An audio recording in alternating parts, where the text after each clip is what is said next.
এটা যে শেষ জামানের হাদিসে আছে আপনাকে বললে আপনি বিশ্বাস করবেন?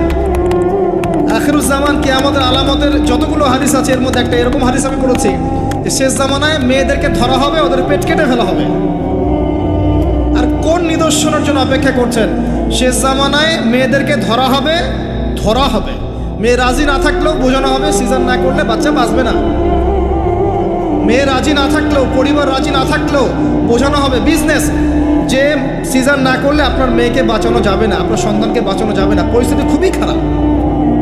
এমনভাবে ব্রেইন ওয়াশ করা হবে, ভয়ে বাচ্চা, মা বলবে হ্যাঁ করেন, সিজার করেন, বাবা বলবে হ্যাঁ করেন, কোনো সমস্যা, জানেন? এবং এর পিছনে লাখ টাকা, 2 লাখ টাকা, 5 লাখ টাকা নির্দ্বিধায় খরচ করা হবে। বিজনেস, টোটাল বিজনেস একটা। ক্রিটিক্যাল অবস্থা এক জিনিস, আর নর্মালি সবাই গণহারে সিজার করছে আরেক জিনিস। এটা টোটালি একটা ব্যবসা এবং পুরো মানব জাতিকে ধ্বংস করার প্ল্যান। এটা জুলুম, মেয়েদের উপর একটা জুলুম। শেষ জামানে হাদিস এসেছে যে আখিরুজ জামানে মেয়েদেরকে ধরা হবে, মানে মেয়েরা ধরা দিবে না, ধরা হবে, পেট কেটে ফেলা হবে, এর ভিতরে যা আছে ওকে বের করে ফেলা হবে। স্পষ্ট টাটকা হাদিস, কেউ দলিল চাইলে আমাকে নক করেন, আমি দিব দলিল। কোন সময়ের জন্য অপেক্ষা করছে? এই সিজারিয়ান্স, এই ট্রেডিশনটা আজকে থেকে 50 বছর আগে ছিল। আপনার দাদিরা কি এইভাবে সন্তান জন্ম দিয়েছে? তাদের 11টা বাচ্চা হইতো, 12টা 15টা বাচ্চা হইতো, আর আমার 1টা 2টাতেই সিজার লাগে।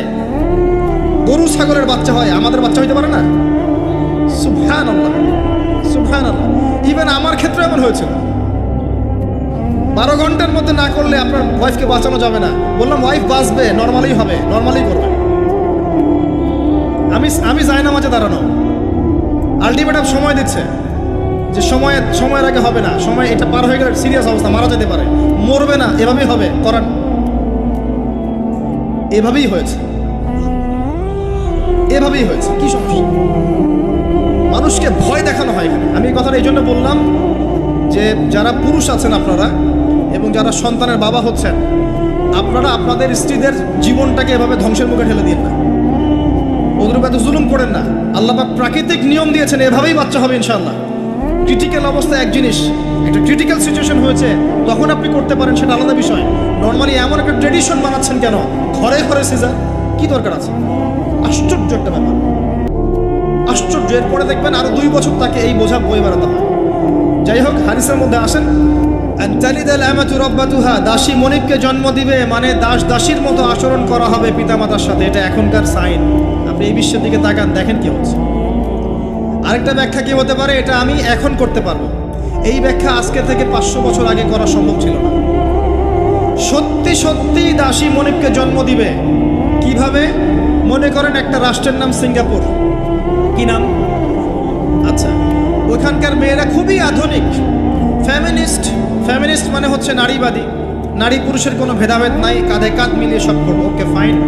এখন তারা তাদের কেরিয়ারের পিছনে ছোটে, সকালবেলা উঠেই জব এবং চাকরি, কেরিয়ার ইত্যাদি ইত্যাদি। বিয়ে শাদী করেছে, ফর্মালিটিস করতে হয়। কেউ আবার ওই লিভ টুগেদার থাকে, কেউ মেয়েকে বিয়ে করে ইত্যাদি ইত্যাদি, কেউ ছেলেকে বিয়ে করে, এমনও চলছে এখন আর কি। তো কেউ আবার ভুল করে বিয়ে করে ফেলেছে, এখন সন্তান হয়ে গেছে, একটা সন্তানকে তো মানুষ করার সুযোগ নাই, সন্তানকে ডে কেয়ার সেন্টারে দিয়ে এসেছে। আবার কারো সন্তান নেয়ার মতো সময়ই নাই, ক্যারিয়ার নিয়ে ব্যস্ত। কথা বুঝতে পারছেন? সন্তান 7 মাস 9 মাস পেটে ধারণ করব, আবার এই সিজার বা নর্মাল ডেলিভারি, আরও 2 বছর কষ্ট ইত্যাদি ইত্যাদি। দরকার কি সন্তানের?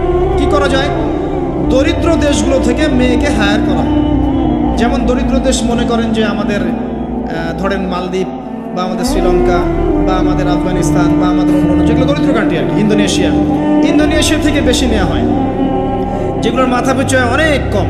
আচ্ছা, একটা দরিদ্র দেশের মেয়েকে নিয়ে এসে একজন পুরুষ স্পার্ম মানে শুক্রাণু, তার যে শুক্রাণুটা আছে, এই শুক্রাণুটা বিশেষ পদ্ধতিতে ওই মেয়ের ওই ডিম্বাণুর সাথে মিলিত করে ইনজেক্ট করা হয়। আমি কি বোঝাতে পারছি? একটু বোঝার চেষ্টা করেন। শুক্রাণুটাকে নিয়ে মেডিকেল সায়েন্সের এখন অনেক পদ্ধতি আছে, এর মধ্য দিয়ে শুক্রাণু ডিম্বাণুকে একসাথে একত্রিত করে গর্ভের মধ্যে রেখে দেওয়া হয়। এবার এখানে বাচ্চা কনসেপ্ট করে, আস্তে আস্তে আস্তে বাচ্চা বড় হচ্ছে। কার পেটে বাচ্চা বড় হচ্ছে? ওই গরিব মেয়েটা। আর শুক্রাণু কার? ওই বড় লোকের। কথা বুঝতে পারছেন কি? যার স্বামী আর স্ত্রী দুজনে ব্যস্ত, সন্তান নেওয়ার ফুরসত নাই, স্ত্রীর সন্তান নেওয়ার ফুরসত নাই। স্ত্রী ব্যস্ত ক্যারিয়ারের পেছনে, ফ্যামিনিস্ট। এবার 9 মাস এই মেয়েটাকে খুব ভালো মতো খাওয়ানো হবে, ভালো খাওয়ানো হবে, ফ্রেশ পানি খাওয়ানো হবে, ফ্রেশ খাবার, একদম তরতাজা একটা বাচ্চা চাই। 9 মাস পরে এই মেয়ে বাচ্চা খালাস করলো, সিজার হলো বা নর্মাল ডেলিভারি হলো। এই যে বাচ্চাটাকে জন্ম দিল এই মেয়েটা, গরিব মেয়েটা, এবার এই মেয়েটাকে কিছু ডলার দেয়া হলো। তুমি 9 মাস গর্ভধারণ করেছো, তোমাকে পারিশ্রমিক দেওয়া হলো, বাচ্চাটা আমাকে দাও, তুমি বিদায় নাও। এই মেয়ে পারিশ্রমিক নিয়ে চলে আসলো। এখন এই যে বাচ্চাটা জন্ম নিল, এই বাচ্চাটা কার বাচ্চা? দাসীর না মনিবের? কার কার শুক্রাণু আছে? এই হচ্ছে হাদিসের ব্যাখ্যা। এখন করতে পারবেন আপনি ব্যাখ্যা, আজকে থেকে 500 বছর আগে এই ব্যাখ্যা করতে পারতেন না, কারণ এই ফিতনা 500 বছর আগে ছিল না। এই যে দাসী তার মনিবকে জন্ম দিয়ে চলে গেল। নবী সাল্লাল্লাহু আলাইহি ওয়াসাল্লাম 1400 বছর আগে বলেছেন এমন একটা সময় আসবে দাসী মনিবকে জন্ম দিবে। চিন্তা করেন আর কতটুকু সময় বাকি আছে আপনার হাতে, আপনি ভাবতে থাকেন। আমি তো বেশি বললে সমস্যা, হজম হয় না কিছু মানুষের। খালি চোখ কান বন্ধ করে খাও দাও, ঘুমাও, 5 ওয়াক্ত নামাজ পড়ো, ব্যাস এনাফ। যখন সমস্যা আসবে তখন দেখা যাবে, এমন ভাব মানুষের আর কি। মনে করেন যে চাঁদ এবং পৃথিবী আছে একটা এই যে গ্রহণের মধ্যে। এখন অন্য একটা গ্রহাণু আসছে পৃথিবীর দিকে, ধেয়ে আসছে। অনেক সময় দেখা যায় না খবরে, ধেয়ে আসছে গ্রহাণু, দেখা যায় না? ধরেন ধেয়ে আসছে এবং বিজ্ঞানীরা নিশ্চিতভাবে বললো যে আগামী 10 বছরের মধ্যে এটা লেগে যাবে, আগামী 10 বছরের মধ্যে এটা পৃথিবীতে এসে পড়বে, বা 10 ঘন্টা পর পড়বে, বা 10 মাস পর পড়বে, এমনটা বলে দিল বিজ্ঞানীরা। এখন আপনি কি করবেন? আচ্ছা যখন আসবে তখন দেখা যাবে, এত ব্যস্ত হওয়ার কিছু নাই, ঘুমাও, খাও, ফুর্তি করো, যেমন দিনকাল যাচ্ছে যাক, কোনো সমস্যা নেই। এখন আরেক দল মানুষ চিন্তা করছে ওই গ্রহাণুটাকে কিভাবে সরিয়ে দেওয়া যায়, সরিয়ে দিয়ে পৃথিবীকে কেমন করে বাঁচানো যায়। কারা বেশি স্মার্ট? ওরা সরানোর চেষ্টা করে না, ওরা বলে যে আমরা সরিয়ে দিব, ওখানে ধ্বংস করবো, ইত্যাদি ইত্যাদি। আর কেউ বলছে আচ্ছা আসুক, দেখা যাবে, সমস্যা নেই, মরতেই তো হবে একদিন, আসবে, সমস্যা নেই। চমৎকার। এই যে একটা বুদ্ধিবৃত্তিক পরাজয়, এর ফলশ্রুতিতে আগামীর প্রস্তুতি নিতে পারবে না মানুষ। সাহাবায়ে কেরাম রাদিয়াল্লাহু আনহুম মসজিদে বসে একটা বিষয় নিয়ে কথা বলছেন। নবী সাল্লাল্লাহু আলাইহি ওয়াসাল্লাম পাশ দিয়ে যাচ্ছেন, জিজ্ঞাসা করলেন তোমরা কি নিয়ে কথা বলছো? সাহাবীরা বলছেন আমরা আলামাতুস সাআ নিয়ে কথা বলছি ইয়া রাসূলুল্লাহ, আমরা কিয়ামতের আলামত নিয়ে কথা বলছি। সাহাবীরা কথা বলছেন কিয়ামতের আলামত নিয়ে, তাদের কোনো দরকার আছে কথা বলার? তারা তো জান্নাতে যাবেন সার্টিফিকেট প্রাপ্ত, তাদের কোনো দরকার আছে এগুলোর চর্চা করার? তারা চর্চা করছেন, আলামত নিয়ে কথা বলছেন। নবীজি বললেন শোনো, 10টা আলামত না আসা পর্যন্ত কিয়ামত হবে না, এত টেনশন নিও না। 10টা আলামত না আসা পর্যন্ত কিয়ামত হবে না। দাজ্জাল, ঈসা ইবনে মারিয়াম, ইয়াজুজ মাজুজ, আপনার দাব্বাতুল আরদ, আপনার 3টা ভূমিকম্প, ইত্যাদি ইত্যাদি, এরকম 10টা আলামত আসবে, তারপর কিয়ামত হবে। তো সাহাবীরা যে বসে বসে কথা বলছেন কিয়ামত নিয়ে, তারা কি বুঝতেন না যে কি করা লাগবে ইসলামের জন্য, কি করা লাগবে না? নাকি আমি বেশি বুঝি? তারা কি জন্য কথা বলছিলেন? কারণ তারা আগামীর প্রস্তুতি যাতে গ্রহণ করতে পারে। কেউ যদি মৃত্যুর আলোচনা করে, পরকালের আলোচনা করে, শেষ জামানের কথাবার্তা বলে, আলোচনা করে, এটা কি এই কারণে যে মানুষ হতাশ হয়ে বসে থাকবে, নাকি এই কারণে বরং তারা আরও উজ্জীবিত হোক এবং সময়টাকে কাজে লাগাক, আগামীর দিনগুলোকে ইবাদত করে কাটিয়ে দেখ? কোনটা উদ্দেশ্য কোনটা? কিছু মানুষকে বোঝানো যায় না, কারণ লাহুম কুলুবুন লা ইয়াফকাহুনা বিহা, কলব আছে উপলব্ধি করে না। ওয়ালাহুম আযানুন লা ইয়াসমাউনা বিহা ওয়ালাহুম আ'য়ুনুন লা ইবসিরুনা বিহা উলাইকা কাল আনআম বাল হুম আদাল ফাউলাইকা হুমুল গাফিরুন। আমার আগের যে লেকচারার ছিলেন এই আয়াতটাকে তেলাওয়াত করেছেন না? শুনেন, আমি শুনছিলাম ওখান থেকে। তো এই ব্যক্তি জিজ্ঞাসা করছেন কিয়ামতের আলামত বলেন। নবীজি 2টার মধ্যে একটা বললেন, এটা দাসী তার মনিবকে জন্ম দিবে, যেটা আপনি এখন দেখতে পাচ্ছেন। 2 নাম্বার তিনি বলছেন, লিসেন, এই হাদিসে এটাই লাস্ট। 2 নাম্বার তিনি বলছেন وأن ترى الحفاة العراة العالة رياء الشاء يتطاولون في البنيان। যখন তুমি দেখবে যে সমাজের সবচেয়ে দরিদ্র শ্রেণীর মানুষ, যাদের পায়ে স্যান্ডেল ছিল না এবং গায়ে কোনো জামা ছিল না, পায়ে স্যান্ডেল ছিল না, কত দরিদ্র চিন্তা করেন, গায়ে জামা ছিল না, কত দরিদ্র চিন্তা করেন, এরা ইয়াতাতাওয়ালুনা ফিল বুনিয়ান, উঁচু উঁচু অট্টালিকা নির্মাণের প্রতিযোগিতা করবে, কম্পিটিশন, নির্মাণ করবে এটা বলা হয়নি, কম্পিটিশন করবে। তোমার 10 তো আমার 15, তোমার 15 আমার 20, তোমার 100 আমার 200, কম্পিটিশন করবে। আজকে থেকে 200 বছর আগে পৃথিবীর দিকে তাকান, পৃথিবীর এই প্রত্যেকটা শহর, বড় বড় নগরগুলোতে এত উঁচু উঁচু কনস্ট্রাকটিভ বিল্ডিং ছিল, এই প্রতিযোগিতা ছিল। সুবহানাল্লাহ, কোন সাইনের জন্য অপেক্ষা করছেন? এখন আপনাকে বলি, যে ব্যক্তির পায়ে স্যান্ডেল নাই, গায়ে জামা নাই, সে কিভাবে এটা করতে পারে? উত্তর দেন দেখি, কিভাবে সম্ভব বলেন? কে বলছেন? এক ভাই বলছেন সুদ। এক্স্যাক্টলি রাইট অ্যান্সার, সুদ। আপনি যান, সুদি লোন নেন, বিল্ডিং তোলেন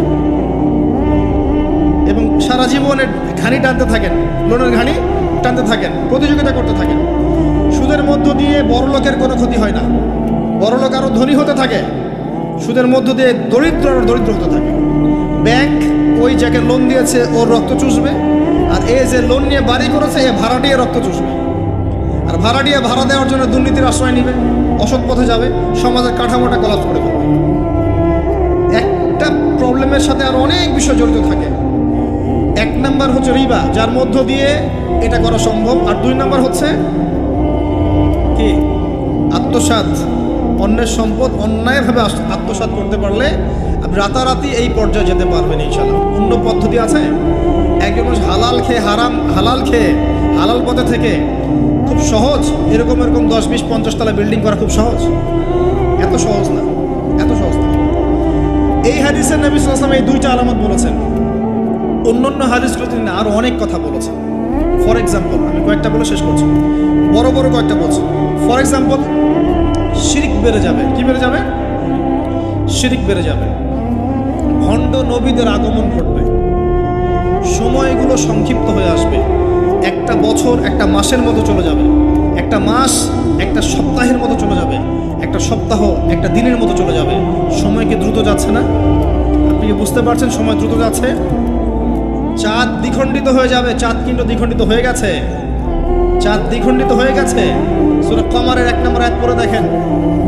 বেশি বেশি আল্লাহর গজব আসবে, মহামারী আসবে, ঝড়, জলোচ্ছ্বাস, প্রাকৃতিক দুর্যোগ বেশি বেশি আসতে থাকবে এবং এমন এমন সব রোগের আবির্ভাব ঘটবে যেগুলো কখনোই ছিল না পৃথিবীতে। এইডসের নাম মানুষ আগে শুনেছিল? HIV-র নাম মানুষ শুনেছে? এখন এইসব যে ভাইরাস চলছে এগুলোর নাম আগেকার জেনারেশন শুনেছিল কখনো? এরপরে যেগুলো আসবে সেগুলো আমরাও শুনি নাই, আমাদের পরের প্রজন্ম শুনবে। এটাই শেষ না, আরও আসবে। নবীজি আরও বলে গেছেন, বেশি থেকে বেশি মানুষ সুদ খাবে। যে ব্যক্তি সুদ থেকে দূরে থাকতে চাইবে তার গায়েও এসে সুদের ছিটা ফোঁটা লাগবে।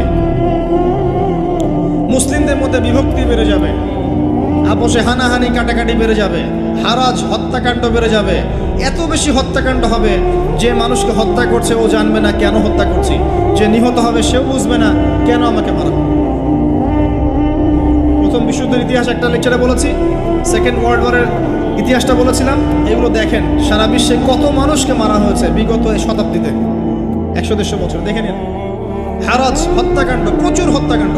প্রথম ওয়ার্ল্ড ওয়ারেই মিনিমাম 3 থেকে 4 কোটি মানুষকে মারা হয়েছে। দ্বিতীয় ওয়ার্ল্ড ওয়ারে 7 থেকে 8 কোটি মানুষকে মারা হয়েছে। সামনে যেটা আসবে ওখানে দেখবেন পৃথিবীর 1/3 মানুষই শেষ। অপেক্ষা করতে থাকেন। আরও বলেছেন জেনা বাড়বে, জেনা ঘরে ঘরে জেনা থাকে। আরও বাড়বে পরকীয়া, ব্যভিচার, আপনার পারিবারিক কাঠামো ভেঙে যাবে, সমাজের বন্ধন বলে কিছু থাকবে না, ভেঙে যাবে। এটা তিরমিজিতে আছে এই হাদিসটা। মসজিদগুলো হবে চাকচিক্যময়, হেদায়েত শূন্য। শেষ জামার দেখেন মসজিদগুলো এক একটা তাজমহলের মতো, ভিতরে হেদায়েত নাই। ইসলামের খালি নাম থাকবে, মানুষ ইসলামের মূলনীতি থেকে সরে আসবে। কোরআনের খালি মাসহাফ থাকবে, মানুষ কোরআনের শিক্ষা থেকে সরে আসবে। মানুষ কোরআন পড়বে, কোরআনের মূল মেসেজগুলো, মূল নীতিগুলো ওর গলার নিচে নামবে না। হাদিস, মানুষ কোরআন পড়বে, কোরআনের শিক্ষাগুলো গলার ভিতরে ঢুকবে না। আছে না? এখন আপনি দেখেন কত মানুষকে দেখবেন কোরআন পড়তে জানেই না অর্থ কি জিনিস। আর যদি কেউ বলে অর্থ পড়ার দিকে উৎসাহিত করে, অর্থ পড়া উচিত, অর্থের দিকে যান বলবে, ওকে আবার বিতর্কিত করা শুরু করে দেবে। মানুষকে তো উৎসাহ দেওয়া দরকার যে আপনারা অর্থ পড়েন, তাহলে কোরআনের মূল মেসেজটা বুঝতে পারবেন। একজন আলেমের কাজ কি? মানুষকে কোরআনের মূল মেসেজটা শিক্ষা দেয়া, উৎসাহিত করা। আপনি তেলাওয়াত করলে তো নেকি পাবেনই, অবশ্যই প্রত্যেক হরফে 10 নেকি পাবেন, কিন্তু তেলাওয়াত করলেই কি অর্থ বুঝতে পারবেন? অর্থ না বুঝলে কি ভিতরের কথাগুলো হজম করতে পারবেন, শিখতে পারবেন? এটা বোঝার জন্য কি লাগে ভাই? সামান্য কমন সেন্স যথেষ্ট। নবীজি বলেছেন জেনা বাড়বে এবং নারীদের সংখ্যা বাড়বে, মেয়েদের সংখ্যা বাড়বে, মেয়েদের সংখ্যা বাড়তে থাকবে। এমন একটা সময় আসবে প্রত্যেক একজন পুরুষের জন্য 40 জন মহিলার দায়িত্ব চলে আসবে। স্ত্রী না ভাই, এত খুশি হওয়ার দরকার নাই, স্ত্রী কথা বলা হয়নি। 40 জন মহিলার দায়িত্ব চলে আসবে। আপনার মা, বোন, খালা, ফুফু সব মিলে দেখবেন 40টা ফ্যামিলি আপনাকে টানতে হচ্ছে, আপনি একজন পুরুষ। আস্তে আস্তে এগুলো বাড়ছে না? বাড়ছে। মহিলারা পুরুষদের পোশাক পরবে আর পুরুষেরা মহিলার পোশাক পরবে, এটা বড় সাইন। আরেকটা সাইন আছে যে মহিলারা এমন পোশাক পরে রাস্তাঘাটে ঘুরবে যেই পোশাক পরেও তারা নগ্ন থাকবে। নিসাউন কাসিয়াতুন আরিয়াহ মুইলাতুন মামিলাত। আখির জামানে এক শ্রেণীর নারী বের হবে যারা পোশাক পরেও নগ্ন থাকবে, অন্যকে আকৃষ্ট করবে, অন্যর দিকে নিজেও আকৃষ্ট হবে। আপনাদের এখানে এই ট্রেডিশন নাই? বলতে থাকলে ভাই রাত শেষ হয়ে যাবে, আমি আলোচনা গুটিয়ে নেওয়ার চেষ্টা করছি।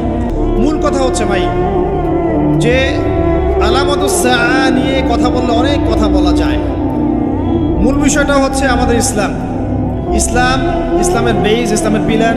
মূল বিষয় হচ্ছে ঈমান, মূল বিষয় হচ্ছে ইহসান এবং আগামীর বিশ্ব সম্পর্কে সচেতনতা। যখন আমি দেখছি যে একটার পর একটা আলামত আসতেই আছে এবং যেতেই আছে, এবং এই বিশ্ব যা দেখছে আগামী বিগত বিশ্বটা দেখে নাই, তখন আমাদের উচিত প্রথমত সতর্ক হওয়া। প্রথম কাজ কি করা উচিত? সতর্ক হওয়া উচিত। তারপর তওবা করা উচিত, খালেস তওবা করে ফিরে আসা উচিত। যারা নামাজ পড়ি না নামাজ ধরা উচিত, যারা নামাজ পড়ি জামাতে নামাজ পড়া উচিত। আমাদের উচিত হালাল রিজিক অন্বেষণ করা, আমাদের উচিত জ্ঞান অর্জন করা, পড়াশোনা করা, কোরআন হাদিস পড়াশোনা করা, গবেষণা করা, স্টাডি করা এবং সন্তানদেরকে এগুলো শেখানো। আমাদের উচিত মানব সেবায় কাজ করা, উচিত আদর্শ পরিবার গঠন করার চেষ্টা করা, যুব সমাজকে দিনের ভালো ভালো কথাগুলো বলা, ওদেরকে হারাম পথ থেকে ফিরিয়ে আনার চেষ্টা করা, মা বোনদেরকে পর্দা রাখার চেষ্টা করা, এবং আমাদের কাছে যতটুকু সামর্থ্য আছে আমাদের জানমাল, সময়, শ্রম, কথা, আমাদের কলম ইত্যাদি এগুলোকে দিয়ে দিন ইসলামের খেদমত করার চেষ্টা করা, যাতে আগামী দিনে যে বিশ্বটা আসবে ওই বিশ্বে আমাদের সন্তানরা ইসলাম নিয়ে বাঁচতে পারে। এটাই তো হওয়া উচিত। এর চেয়ে বেশি আমাদের কি করার আছে? আল্লাহ পাক আমাদের সবাইকে ইসলামের এই কাজগুলোকে করার তৌফিক দান করুন এবং আখিরুজ জামান সম্পর্কে সচেতন থাকার তৌফিক দান করুন। এবার এই ব্যক্তি চলে যাচ্ছেন, শেষ করে। কোন ব্যক্তি ভাই? সাদা ব্যক্তি, হ্যাঁ। এই ব্যক্তি চলে যাচ্ছেন আর উমর রাদিয়াল্লাহু আনহু পাশে বসে আছেন। তিনি বলছেন ফালাবিস্তু মালিয়ান, আমি চুপচাপ বসে থাকলাম। এই ব্যক্তি উঠে চলে গেল। সাহাবায়ে কেরাম বসে থাকলাম চুপচাপ, যেন গাদের মধ্যে পাখি বসে আছে। এবার নবী সাল্লাল্লাহু আলাইহি ওয়াসাল্লাম কিছুক্ষণ চুপচাপ বসে থাকলেন, মাথা নিচু করে। এবার তিনি বললেন, ইয়া উমর, হে উমর, আতাদরি মানি সাইল, তুমি কি জানো এই যে ব্যক্তি প্রশ্ন করতে এসেছিল, এই ব্যক্তি কে ছিল? ওমর, তুমি কি জানো? ওমর ইবনে খাত্তাব বলছেন, আল্লাহু ওয়া রাসূলুহু আ'লাম, আল্লাহ এবং তার রাসূল ভালো জানেন কে ছিল, আমি তো জানি না। তখন নবী সাল্লাল্লাহু আলাইহি ওয়াসাল্লাম বলছেন, ইন্নাহু জিবরিল, এই ব্যক্তি ছিল জিবরাইল আলাইহিস সালাম। সুবহানাল্লাহ। আতাকুম ইউআল্লিমুকুম দীনাকুম, তিনি এসেছিলেন তোমাদেরকে তোমাদের দ্বীন ইসলাম শেখাতে। কি জন্য এসেছিলেন? প্রশ্নোত্তরের মাধ্যমে তোমাদেরকে তোমাদের দ্বীন ইসলাম শেখাতে এসেছেন। জিবরাইল আলাইহিস সালাম মাটিতে এসেছেন মানুষের রূপ ধরে। পৃথিবীতে ইতিহাসে একবারই তিনি জনসমক্ষে এসেছেন, সবার সামনে মানুষের রূপ ধরে। অন্য সময় জনসমক্ষে আসেন নাই। নবী সাল্লাল্লাহু আলাইহি ওয়াসাল্লামের কাছে একা একা এসেছেন, কিন্তু সবার সামনে পাবলিকলি একবার এসেছেন। এই হাদিসটার নাম হাদিসে জিবরিল। মিশকাতে আছে, সহিহ মুসলিমের মধ্যেও আছে, 2 নম্বর এবং 9 নম্বর হাদিস, দেখে নিয়েন। তোমাদেরকে তোমাদের দ্বীন শেখাতে এসেছেন। তাহলে দ্বীনের মধ্যে মূল বিষয়গুলো কি? 1 নম্বর ইসলামের পিলার কি কি, 2 নম্বর ঈমানের পিলারগুলো কি কি, 3 নম্বর ইহসান কি জিনিস, এবং 4 নম্বর শেষ জামানার সম্পর্কে সচেতনতা। এগুলো কি ইসলামের অংশ না? তোমাদেরকে তোমাদের দ্বীন শেখাতে এসেছেন। 4টা প্রশ্নকে আপনি যদি পার্সেন্টেজ করেন, এক একটা প্রশ্ন হচ্ছে 25% করে, তাই না? 100%-এর 25% করে। তার মানে শেষ জামানা সম্পর্কে সচেতন থাকাটা আপনার দিনের মধ্যে 25%। আল্লাহ পাক আমাদেরকে সচেতন হওয়ার তৌফিক দান করুন। আমরা দোয়া করি আল্লাহ পাক আমাদের সবাইকে দিনের সঠিক জ্ঞান অর্জন করার তৌফিক দান করুন, ইসলামের মূল বিষয়গুলোকে মেনে চলার তৌফিক দান করুন, ইসলামের দাওয়াত মানুষের কাছে পৌঁছানোর তৌফিক দান করুন। আল্লাহ পাক আমাদেরকে পরিপূর্ণ মুমিন বানিয়ে দেখ, ইমানদার বানিয়ে দেখ। আল্লাহ পাক আমাদেরকে ইহসান দান করুন, যেন আমরা প্রত্যেকটা মুহূর্তে সচেতন থাকতে পারি। আল্লাহ পাকে দেখছেন। আল্লাহ পাক শেষ জামানার এই ফিতনাময় পরিবেশে ঈমান আমল নিয়ে চলার জন্যে আমাদেরকে জ্ঞান, আমাদেরকে আমল, আদর্শ পরিবার, হালাল রিজিক এবং তাসকি আত্মশুদ্ধি আল্লাহ পাক আমাদেরকে দান করুন। আমিন। আকুলু কাওলি হাযা আস্তাগফিরুল্লাহ লি ওয়া লাকুম ওয়া লিসাইরিল মুসলিমিন। বারাকাল্লাহু লানা ওয়া লাকুম বিল আয়াতিল হাকীম। ইন্নাহু তাআলা জাওয়াদুন কারীম ওয়া রাউফুর রহিম। সবাই দোয়া পড়ি আমরা, বলেন সুবহানাকা আল্লাহুম্মা ওয়া বিহামদিকা আশহাদু আল লা ইলাহা ইল্লা আনতা আস্তাগফিরুকা ওয়া আতুবু ইলাইক। আসসালামু আলাইকুম ওয়া রাহমাতুল্লাহি ওয়া বারাকাতুহু।